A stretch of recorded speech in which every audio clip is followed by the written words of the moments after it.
I haven't even sniffed a pizza for the entire month of February. I've kind of put myself up to a little challenge. It's my favorite food. Oh yeah, I'm smelling it. There's nothing like pizza, man. Here is the bottom. A lot of cheese. Ooh, it's hot and fresh. Let's see if I can get a cheese pool.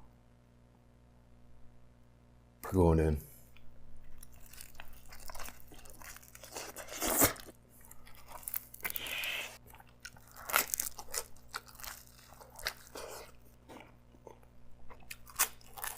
Wow. All I can say is wow. I'm getting flavors that I don't think I would have picked up if I was eating pizza regularly. Last 10 years or more, I've been eating it like twice a week, average. That's 100 pizzas a year.